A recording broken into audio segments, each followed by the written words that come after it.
some in Congress are demanding that President Obama brief them on Russian interference with the election. They say that, quote, the Russians, quote, hacked our democracy, and they're mad about it.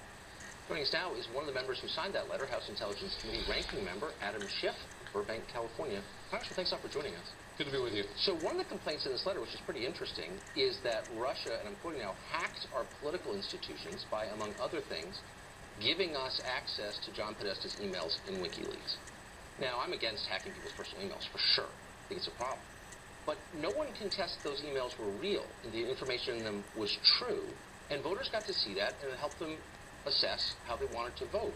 Why is that bad? Are you really arguing against more information for voters? And are you really arguing in favor of a foreign adversarial party hacking into the American... No, I'm explicitly not. I'm just saying that once information comes into the public view, then why is that bad? Then if we're in agreement that we shouldn't tolerate foreign countries interfering in our election, hacking and dumping of information, then we shouldn't condone it in any way. Now, are you saying that that we're going to look the other way and we're going to ignore Russian interference because they brought to light facts that were helpful to one candidate or hurtful to the other or of public interest? The voters had a chance to evaluate that. They made their decision. But if we're going to protect ourselves from further Russian meddling in the future, we're going to have to call them out on it. We're going to have to inform the American people about it. And Donald Trump may have been the beneficiary, and I think he certainly was, of the Russian meddling this time. But when President-elect Trump has to cross Putin, as invariably he will, because Putin is not our friend. The President-elect may think Putin is our friend, but he's not. Then he may be the subject of the same interference. Nobody's for hacking. Let me just make one clear point. You don't know that Vladimir Putin was behind those hacks.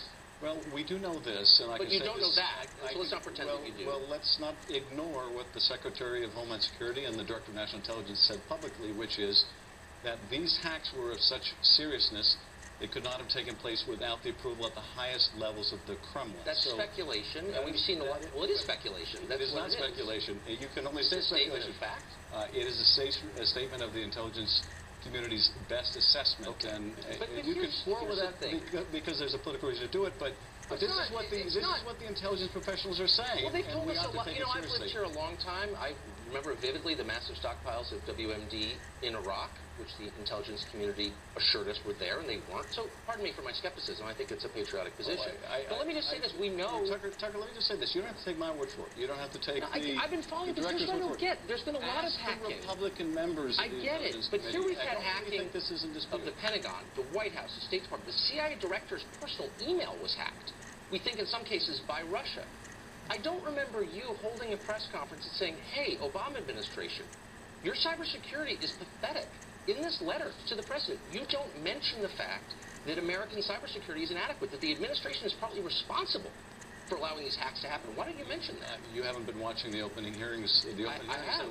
I don't think you have, because if you had, you would see me pressing the administration on the failures to protect our data, like the OPM hack, taking issue with the level of our cyber protection, which is wholly inadequate. You wouldn't see the statements I made in connection with the intelligence authorization. Then why not mention it in this letter? Because this letter was about Russian meddling, and if you don't think that's significant, that a power that is an adversary of ours, that's bombing civilians in Syria right now, that's invading its neighbors, is also interfering in our political processes as well as our allies. But if you don't think that's serious, it's hard for me to imagine you were in the same party as Ronald Reagan. I'm confused by what you're alleging. So you're saying that you believe the Russian government hacked John Podesta's emails and that voters knew too much, okay? Then you're saying what? That they hacked voting machines? I'm not saying the voters knew too much. Well, what are you saying? What are you saying? If the Russians hack into your emails and disclose... Which I'm against, by the way. And I'm against, too. But if they did that and disclosed things of public interest, I wouldn't seek to justify it. But I'm not justifying it. I would still want to condemn the Russians and I'm going to keep you here until you answer this hacks. question, which is, how specifically did the Russians make this election outcome different from what it would have been otherwise? How specifically did they, quote, hack our democracy? We will never know, whether this was determinative any more than Director Comey's involvement in the elections. The means they used were hacking into democratic institutions and the leaking of documents designed in the primary process to sow division between the Clinton and Sanders camps, something that we saw actually took place as a result of that. And then in the general election to attempt to discredit Secretary of State Clinton in a way that would harm her and would help Donald Trump. How did they do that? Well, it was pretty obvious, wasn't it? They hacked, they released documents that were real. Oh, yes, they were real, and they were ones that were damaging to Secretary Clinton. Can you point to documents that they disclosed that were damaging to But are you arguing, party? let's just get to the bottom line. You're upset because you think this affected the election. I get why you're upset. But are you arguing that voters, and other reasons too, but are you arguing that voters should not have seen that information? This is an important point, though. It's not just the fact that it damaged the candidate I was supporting. All Americans, Democrats and Republicans, and particularly, of the party of Reagan, ought to be concerned when we have Russia I get it. in our But are you affairs. arguing that voters should not have had the right to see that information? If you could take it back, would you say voters, you're not allowed to see that information? Well, I would say that we ought to stop Russia from doing this. Now, whether the press should publish the information or not... Do you think they should? That is a different question. I think that there are some cases where the public interest is so great they should publish. But I also think, and this was an issue I took with the press during the campaign, that when they do publish information that the Russians have hacked and the Russians want us to see, they ought to inform the public of the provenance of those emails. But they don't know it, and neither do you. Oh, yes. You don't know that. You don't know that the government... I think it's really irresponsible for you to say you know that the Putin government did that. You know what is irresponsible, Tucker, for you to make that claim without looking at the evidence, and more importantly... You can't say that you know the Putin government did that. More importantly, for the president-elect today, to say that he doesn't know whether the Russians... You're on the Intel Committee. Let me just ask you one final question. Can you look right into the camera and say, I know for a fact the government of Vladimir Putin was behind the hacks of John Podesta's email? Absolutely. The government of Vladimir Putin was behind the hacks of our institution and the dumping of information. Of John Podesta's email. Not only in the United States, but also in Europe. Okay, you're not... You know what? You're dodging. And Tucker... No, look and say, I know they did. John Podesta's email, they hacked it. And I think that Ronald Reagan will be rolling over Ronald Reagan, and you're carrying water for the Kremlin. I'm not carrying water for the... You're making... Look, you're a sitting member of Congress on the Intel Committee, and you can't say they hacked...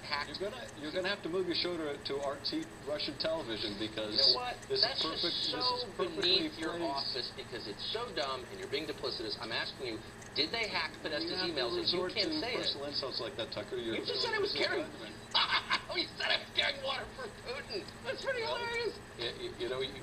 When you essentially are an apologist for the Kremlin, that's what you're doing. I'm going to apologize. One last time, Congressman. Look in the camera and say they hacked John Podesta's emails. We know for a fact that Putin's government did that. You can't, and you know you can't, and you're hiding behind weasel words. I just said that the say they hacked John Podesta's emails. Russians, I'm not going to be specific as... Oh, because you don't know it. That's why. All right. Done. One. You don't know it, and you're alleging it without any evidence. You're ignoring the evidence because you don't care. The fact that it helped the Republican candidate is all you need to know. That's totally false. I just think if you're going to make a serious allegation about an actual country with an actual government, you ought to know what you're talking about, and you don't. I think that you ought to accept... I got to go. I'm taking cash from Putin now. I'm on RT. Republicans on the Intelligence Committee have seen for a fact... If you could say it, you wouldn't. And you know that. If you're willing to be in denial about this because it suits a Republican-elect president... Okay, whatever. You can blather on all you want, man, but I gave you a chance to state it clearly, and you wouldn't, which tells you everything you know. All right. Or a president... Okay. Not very much. I appreciate that, Congressman. And now I need to take a call from Vladimir Putin, so I'm going to put you on hold for